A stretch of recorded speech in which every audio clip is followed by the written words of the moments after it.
Denise, thank you so much. I'm just so thrilled to have you here with us just for a little while tonight. I know you're so busy with your rehearsals for your new play. So thank you for spending a little bit of time with me today. We're going to speak about Budour Hassan, who we met when we were in Ramallah earlier this year. And Budour is just the most amazing woman, isn't she? Yeah, Yeah, totally. yeah, she's from Nazareth and she's a Palestinian writer and a legal researcher. And at the moment, she works for Amnesty International. And she has been documenting evidence for the past couple of years, especially around the genocide in Gaza. So she's amazing. Also, she's blind, isn't she? Which, I mean, we just couldn't get over the Yeah, amazingness of her.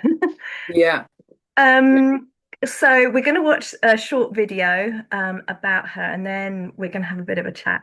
yeah. So let Okay. me share my screen. Put my glasses on.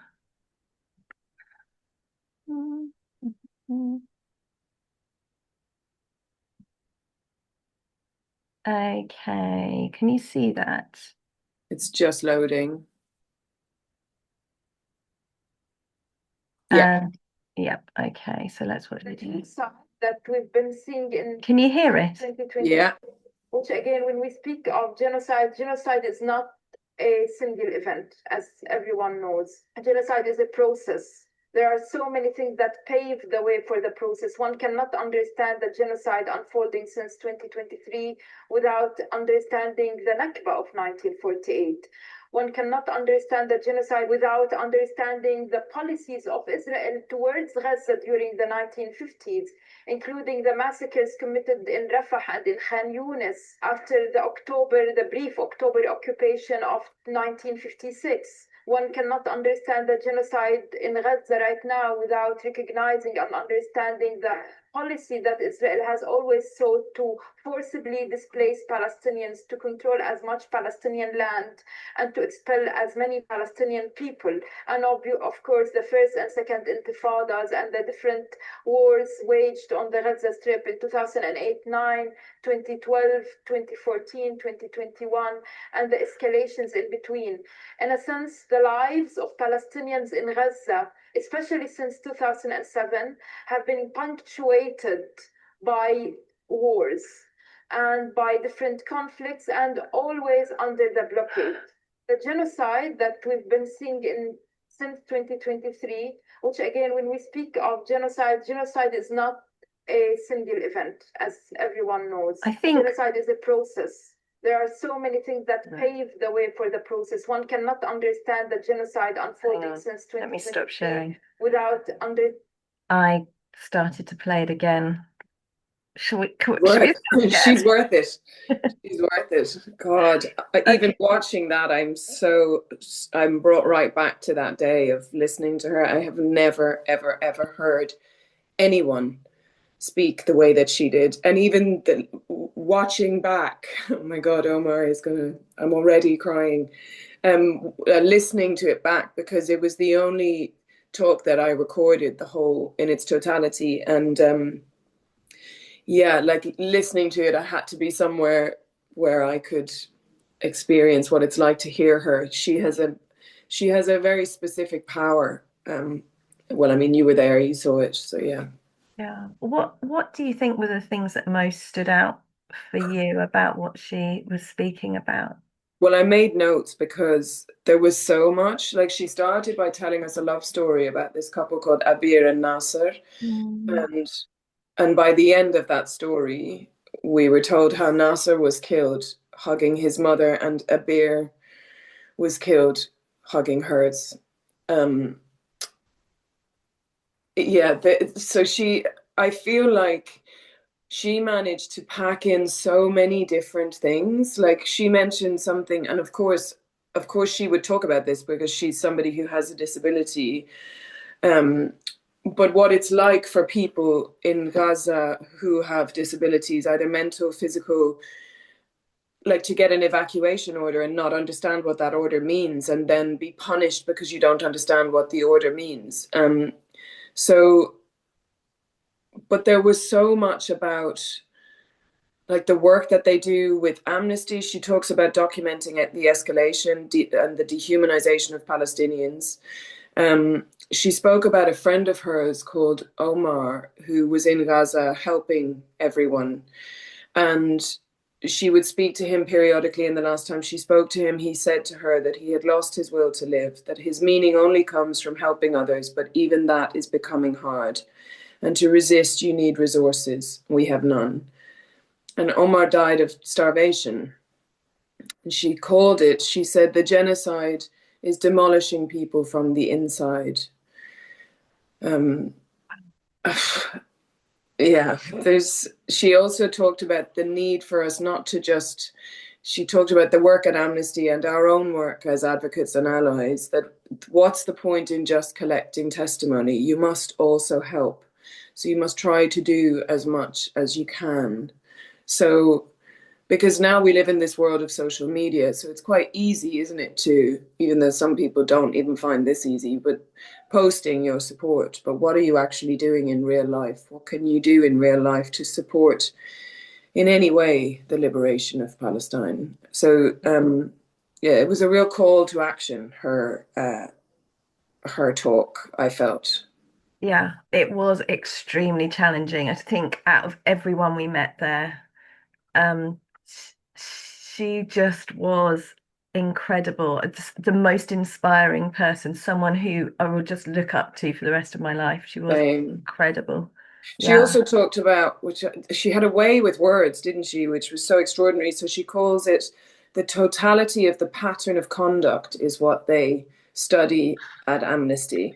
And so it's the destruction of the culture, the dehumanizing statements by the Israeli government, including the president, describing people as human animals. No uninvolved civilians is the flagship words used by soldiers. And the architecture of dehumanization precedes October 7th, denies Palestinian people the right to be buried even. Bodies held are justified since the 1960s. And Walid Daqa, she talked about, who is still held, who was a historian, who um, in any other culture would be given like a royal burial. This is a man who held the secrets and the entire, he was like an archive of Palestinian history. He finished his sentence in 2025, but he died in 2024. And so the punishment, uh, his punishment is long after death and long before October 7th. It's just also heartbreaking. Yeah. Yeah, it's really hard, isn't it? When I listened to her, I think also because she was blind and couldn't see, I was I was able to just completely. There were other people that we met that I wasn't able to, because you're sitting in front of somebody and you want to hold strength for them somehow. But with Budour, you didn't have to do that. So it was the most emotionally deconstructing thing to listen to. Thank you. Just sort of moving on a little bit from Budour, having now I've been made a part. mistake. I've made a mistake, Claire. Um, I spoke about Walid, who is still held, the body of Walid, but actually the historian that she told us about is Salim El Mumbayad. He was killed on the 28th of February 2024, and the 28th of February is my birthday, which is why I remembered and wrote down the human library of Gaza. That's what they called him.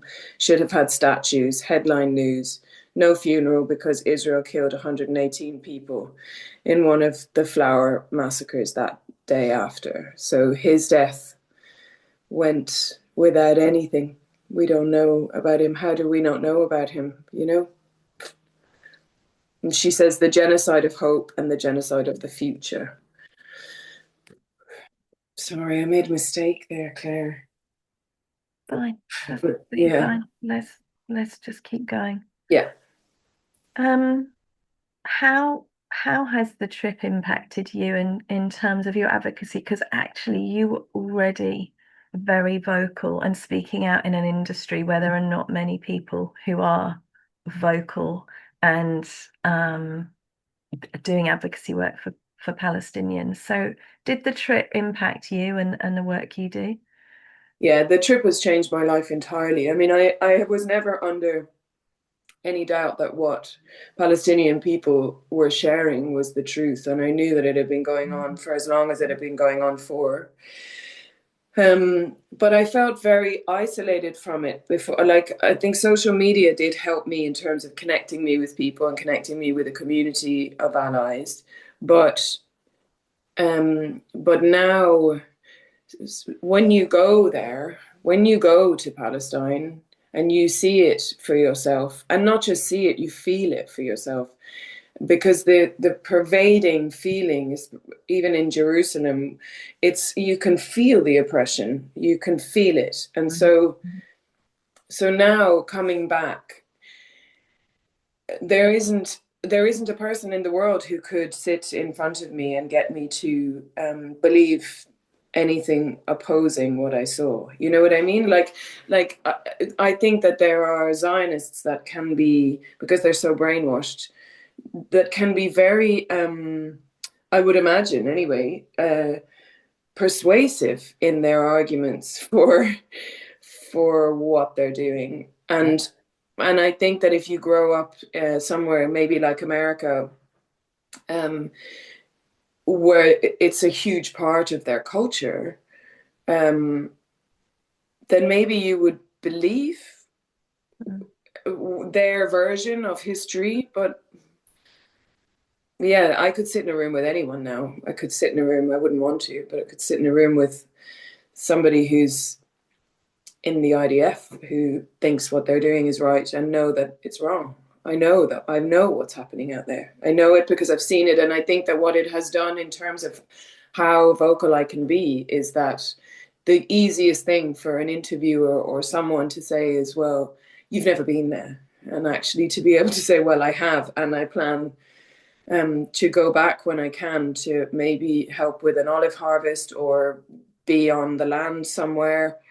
Um, because I mean, I found it difficult to leave, and I'm not a Palestinian person, so I can only imagine what it must feel like for Palestinian people throughout their history to not be allowed on that land, because there is something deeply spiritual about that place in terms of what they know about, like even what we learned about the trees and stuff.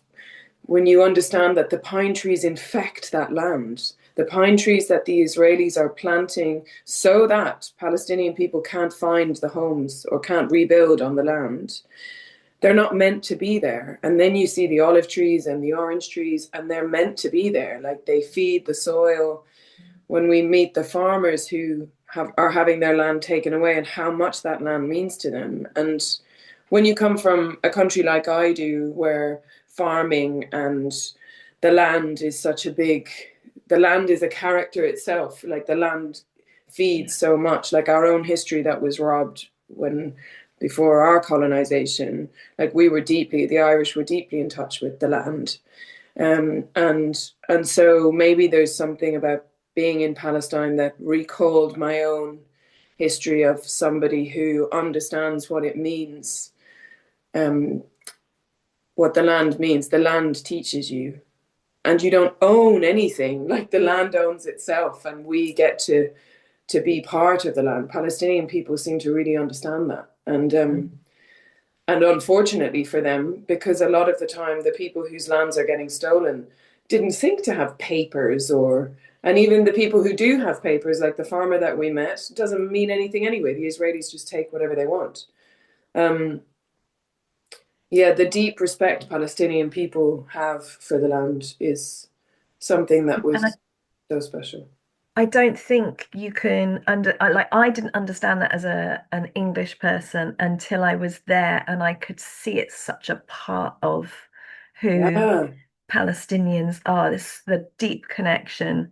It's hard to get your head around when it's just, we have our small houses and we move around and we that's fine, and there's not that connection. It's hard to understand until you've been there and you've seen it and you've felt it.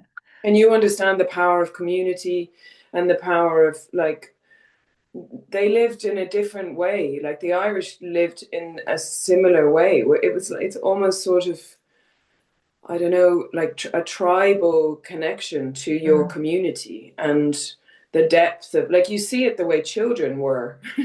Like everybody is everyone's parent and brother and sister. I loved also the way men were with each other. It was really beautiful. Men are so affectionate to each other in a way that's like, I don't know, it was extraordinary. And also there was something very strong for me about, part of the dehumanization and Islamophobia, for example, is how women are treated. Like I get messages on my Instagram saying, well, they hate women, and that was not what I experienced of Palestine at all. If anything, I remember Issa Amro telling us about how it's the women that stay and the women who keep the men connected to their land. It was very powerful. The whole thing, I know we're just talking about Budour, but there's being on that delegation has transformed my life in a way that's, I mean, it's made some things quite scary because the industry I'm in,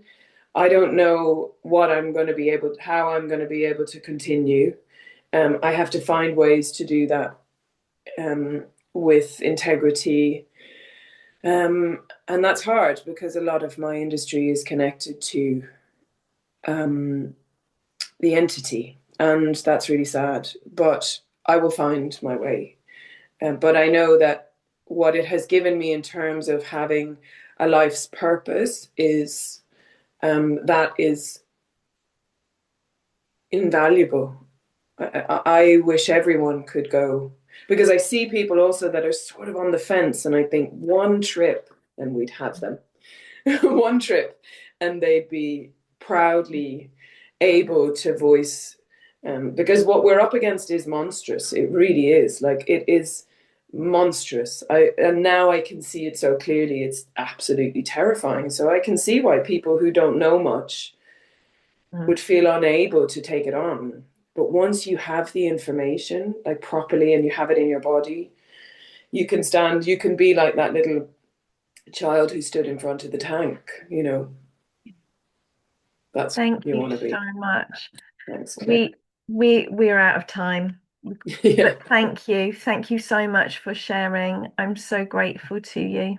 You too, Claire. Without you, I wouldn't have had the experience in the first place. You were the first person I talked to about going out there. I'll never, ever be able to thank you enough. Thank you. All right, my lovely. Thank you.